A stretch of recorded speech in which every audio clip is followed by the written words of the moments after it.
Look, I never said that. Joe, can we pull the tape? Thanks. Now you're going to see what I really said on The Daniel Natal Show.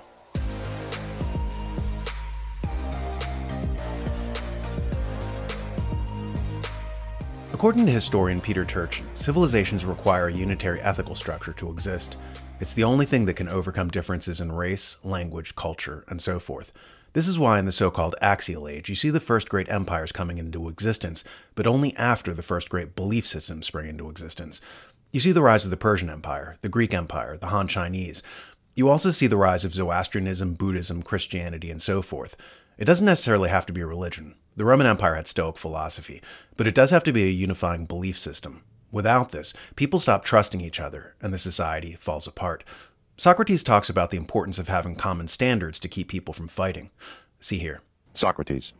And what sort of difference creates enmity and anger? Suppose, for example, that you and I, my good friend, differ about a number. Do differences of this sort make us enemies and set us at variance with one another? Do we not go at once to calculation and end them by a sum? Euthyphro. True. Socrates. Or suppose that we differ about magnitudes. Do we not quickly put an end to that difference by measuring? Euthyphro. That is true. Socrates. And we end a controversy about heavy and light by resorting to a weighing machine? Euthyphro. To be sure. Socrates. But what differences are those which, because they cannot be thus decided, make us angry and set us at enmity with one another? I dare say the answer does not occur to you at the moment, and therefore I will suggest that this happens when the matters of difference are the just and unjust, good and evil, honorable and dishonorable. Are not these the points about which, when differing and unable satisfactorily to decide our differences, we quarrel, when we do quarrel, as you and I and all men experience? Euthyphro. Yes, Socrates, that is the nature of the differences about which we quarrel. Socrates is right. If people have a dispute over the length of a piece of wood, it can be settled with a ruler. If they have a disagreement over the weight of a piece of gold, they can come to an agreement with recourse to a scale. People only fight when there's no common standard for a thing. So when the left and right don't have a common standard for basic concepts like justice, honor, truth, and so forth, this is a recipe for discord. A question naturally arises. How does one determine a standard for these things? In the Republic, Plato articulates the concept of standards, calling them archetypes. The archetype of a thing is basically its standard. The archetype of a car, for instance, is a transportation mechanism with 4 wheels. All other cars in the real world are just versions of this basic archetype. The archetype of a dog is a mammalian quadruped with a snout and prominent ears. We can see a million different permutations of dogs, but we all recognize them as dogs because on some level they conform to the archetype. Socrates basically said that we need to know the archetypes of things to know their standard. Without that standard, we won't be able to measure whether a thing is good or bad. The big Greek philosophers before Socrates were Heraclitus and Parmenides. These two were in conflict. Heraclitus said that everything was in flux. He didn't believe in set standards. He's the one who famously said that you can't step into the same river twice, or nothing is permanent except change. Parmenides was his antagonist. He basically contradicted Heraclitus and said that for knowledge to exist, we need stable definitions of things. Socrates was basically in Parmenides' line. Jason Rezadorjani, in his book Lovers of Sophia, writes, Plato paints a picture of what the world would be like if there were no ideal forms beyond the sensible realm, at times directly and at times implicitly attributing such a view of the world to Heraclitus and his followers. Plato does this in order to make the case that in such a terribly unreliable world of perpetual becoming, rational knowledge of definite objects would be impossible. In reading that passage, I realize that there are 2 basic intellectual traditions that are in conflict in the West. One is that of Parmenides, namely, that to be able to have rational knowledge, we have to have standards for things.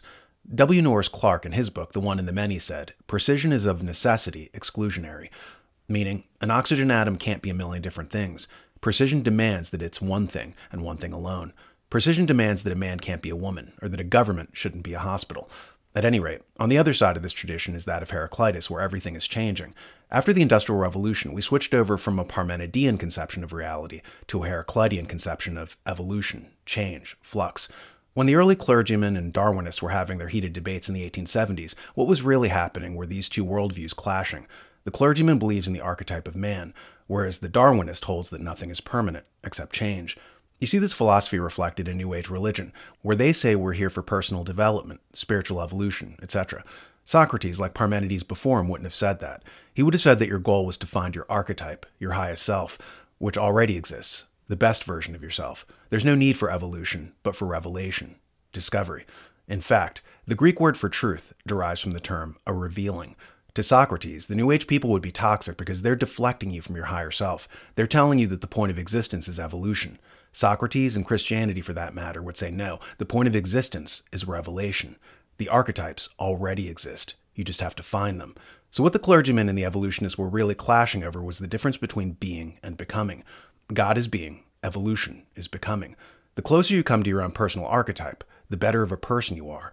The medical student struggling to reach his telos as a board-certified physician finds happiness when he achieves his goal. Aristotle says that happiness is the fulfillment of goals. In Heraclitean world, however, there are no goals, no standards, no definitions of anything. Everything is evolution. Everything is flux. This is why people who cling to the Heraclitean worldview are directionless, depressed, suicidal. For them, everything is unstable, like the transgendered person who turns suicidal once they transition. Note that word, transition. It's the difference between being and becoming. Once the transsexual is no longer becoming, he comes under great duress. He has to make a decision. He can't handle that.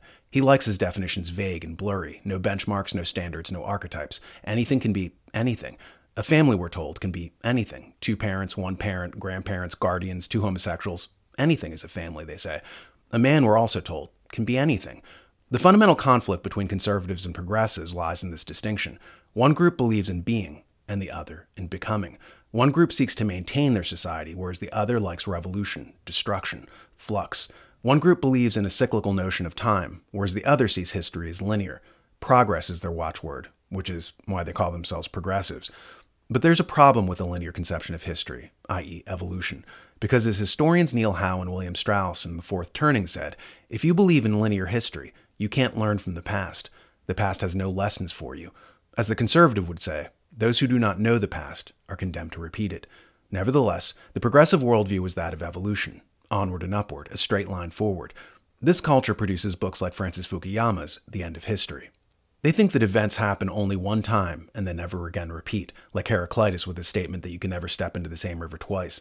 It's also why the left is in love with engaging in self-serving activities like changing dictionary definitions. When people complain, their stock response is, hey, language evolves. Needless to say, top-down autocratic Orwellian dictionary manipulation is not organic language evolution. But note the excuse, evolution. Evolution is good, change for change's sake. These are the watchwords of the left. But imagine applying that logic to other standards, like units of measurement. Could a building be constructed if no one could agree on the length of a yard or the magnitude of an inch? If every 3 weeks the units of measurement were changed, society would break down. Jason Giorgiani says of this, since everything is always changing, no thing can be properly named as such, i.e., the mirroring of simple concept, name, and simple object, which is the very foundation of logic, is impossible. Thus such a world of becoming defies knowledge, because there is neither a fixed object to be known, nor a unified subject to be a knower. So without fixed language and stable definitions, logic is impossible, as he says, which is why we see leftist talking points so fraught with contradictions, why consistency and reason are so foreign to them. At any rate, just as a reminder, without standards, as Socrates says, men are doomed to keep fighting.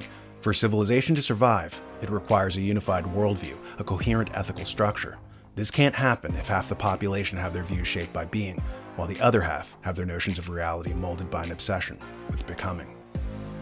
This video touched on some topics related to philosophy and ethics. At any rate, I'm going to be inaugurating a new show called Actionable Ethics, which will deal with some of these issues and how they interact with the world around us. It's coming soon. Keep an eye out for it.